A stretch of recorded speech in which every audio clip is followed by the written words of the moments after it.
Once upon a time in a place called Verona, there were two big families named Montague and Capulet. They were rich, and mostly they were like other rich people, but they were very silly about one thing.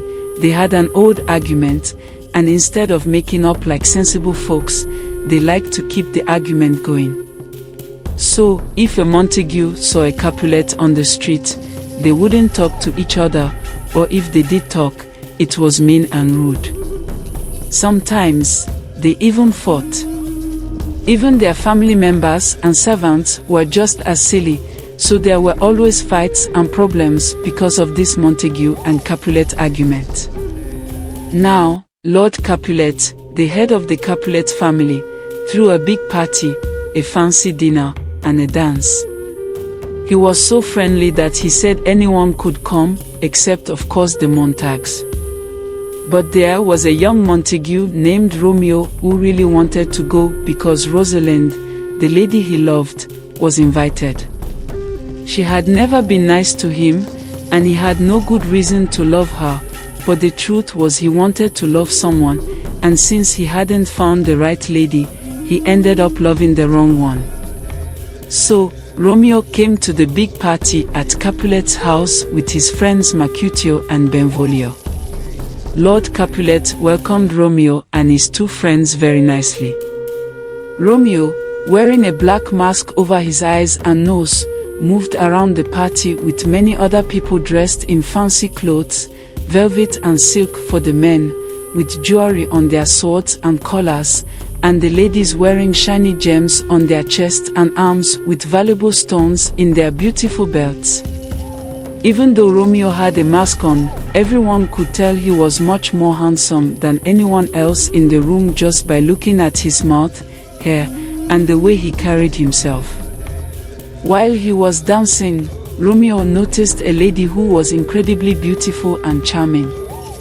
From that moment on, he forgot all about Rosalind, the lady he thought he loved. He watched this new lady as she danced in her white satin dress with pearls. Compared to her, everything else seemed unimportant. He was probably saying something like that when Thibaut, Lady Capulet's nephew, recognized Romeo's voice. Thibaut was very mad and went to tell his uncle that an uninvited Montague, Romeo, had come to the party. But Lord Capulet was a true gentleman and didn't want to be rude to anyone in his own house, so he told Thibaut to calm down. But Thibaut was just waiting for a chance to start a fight with Romeo. In the meantime, Romeo got closer to the lovely lady and told her that he loved her. Just then, the lady's mother called her away. That's when Romeo found out that the lady he had fallen for was Juliet, Lord Capulet's daughter, the daughter of his sworn enemy. So, he left the party feeling sad but still in love with her. Then Juliet said to her nurse, "Who is that man who didn't want to dance?"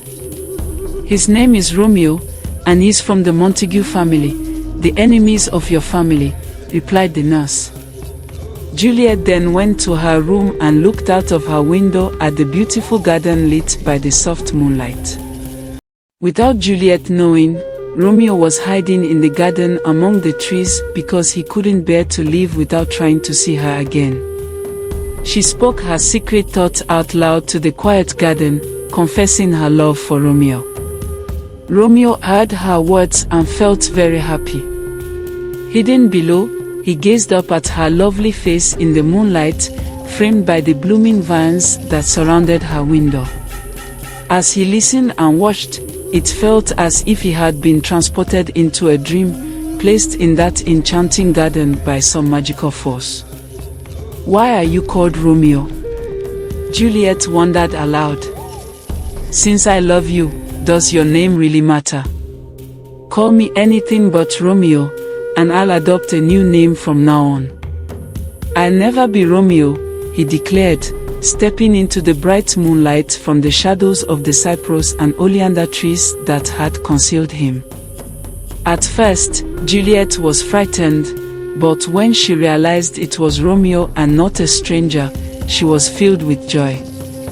He stood in the garden below, and she leaned out of the window, and they talked for a long time, each trying to find the sweetest words in the world to express their feelings, just like lovers do.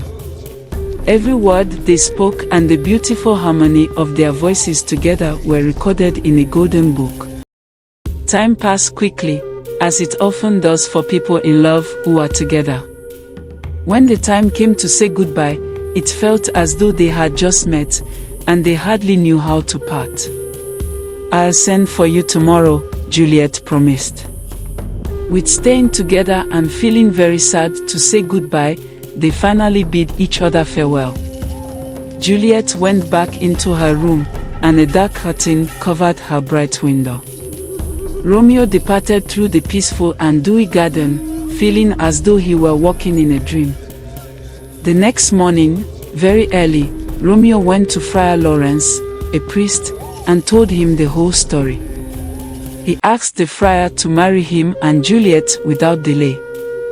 After some discussion, the priest agreed. So, when Juliet sent her old nurse to find out Romeo's plans for the day, the nurse returned with the message that everything was ready and they would be married the following morning. The young lovers were scared to ask their parents if they could get married, like young people usually do, because of the silly old arguments between the Capulets and the Montagues.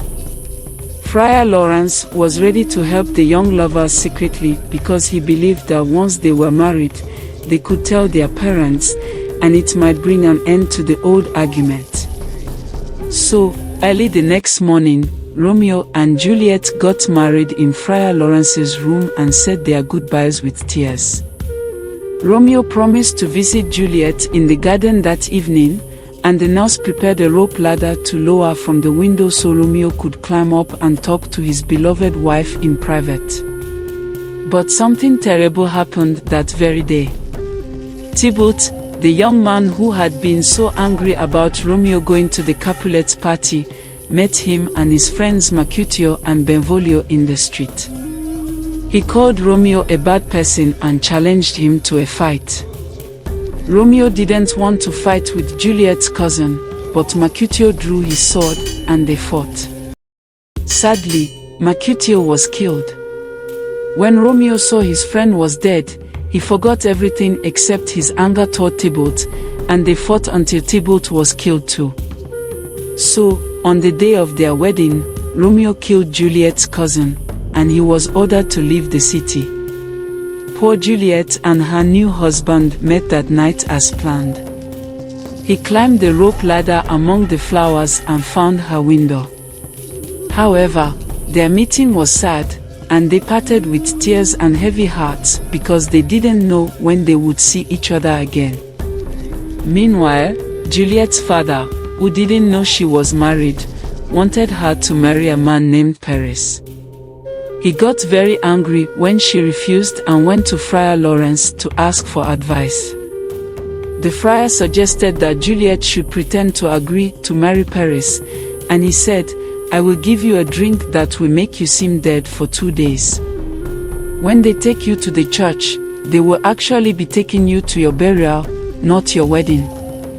They'll put you in a tomb thinking you're dead, but before you wake up, Romeo and I will be there to take care of you. Are you willing to do this, or are you scared?" "I'll do it." "Don't talk to me about fear," said Juliet. She went home and told her father that she would marry Paris. If she had told her father the truth, well then, this story would have turned out differently. Lord Capulet was happy to have his way and started preparing for the wedding, inviting his friends and getting the feast ready. Everyone stayed up all night because there was so much to do and so little time. Lord Capulet thought that marrying Paris would make Juliet happy. Juliet was really sad about her husband Romeo, but her father thought she was upset because of her cousin Thibaut's death and believed that marriage would give her something else to focus on. Early in the morning, the nurse came to wake up Juliet and get her ready for her wedding, but Juliet wouldn't wake up, and at last, the nurse cried out suddenly, "Oh no, "Help, help, my lady is dead." "Oh, what a terrible day." Lady Capulet rushed into the room, followed by Lord Capulet and Lord Paris, the groom.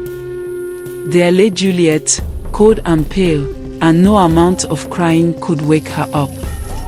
So instead of a wedding, they had a funeral that day. Meanwhile, Friar Lawrence had sent a messenger to Mantua with a letter for Romeo explaining everything that had happened. But everything went wrong because the messenger was delayed and couldn't go. However, bad news spreads quickly. Romeo's servant, who knew about the marriage but not about Juliet's fake death, heard about her funeral and hurried to Mantua to tell Romeo that his young wife was dead and lying in the grave. "Is that true?" Romeo cried, his heart shattered. "Then I will lie beside Juliet tonight." So he bought some poison and rushed back to Verona. He hurried to the tomb where Juliet was resting. It wasn't a regular grave, it was a vault. He broke open the door and was about to descend the stone steps leading to the vault where all the deceased Capulets were laid when he heard a voice behind him telling him to stop. It was Count Paris, who was supposed to marry Juliet that very day. "How dare you come here and disturb the deceased Capulets, you awful Montague!" Paris exclaimed. Poor Romeo, overwhelmed with grief, tried to respond calmly. "You were warned," said Paris, "that if you returned to Verona, you would die." "I must indeed," replied Romeo. "I came here for no other reason. Please, kind young man, leave me alone." "Oh, go away before I harm you. I care for you more than I care for myself. Go away and leave me here." Then Paris said, "I challenge you, and I arrest you as a criminal," and in his anger and sadness, Romeo drew out his sword. They fought, and Paris was killed. As Romeo's sword struck him, Paris cried out, "I am killed. If you have any kindness, open the tomb and place me next to Juliet." Romeo replied, "I promise I will." He carried the lifeless man into the tomb and laid him next to his beloved Juliet. Then he knelt beside Juliet, held her in his arms, and kissed her cold forehead, believing she was asleep. All the while, Juliet was slowly approaching the moment of her awakening. Romeo then drank the poison and passed away beside his beloved wife. Friar Lawrence arrived when it was too late and saw the tragic scene. Just as he understood what had happened, Juliet woke up from her sleep to find her husband and friend both lifeless beside her. The noise of the fight had attracted others to the location, and upon hearing them approaching, Friar Lawrence fled, leaving Juliet alone. She saw the cup that had held the poison and understood how everything had unfolded. Since there was no poison left for her, she took Romeo's dagger and stabbed herself in the heart, falling with her head on Romeo's chest. She breathed her last, and so the tale of these devoted yet sorrowful lovers comes to an end. When the older folks learned from Friar Lawrence about all that had happened, they grieved deeply. Seeing the terrible consequences of their senseless fight, they regretted their actions. Over the bodies of their deceased children, they finally reconciled, clasping hands in friendship and forgiveness.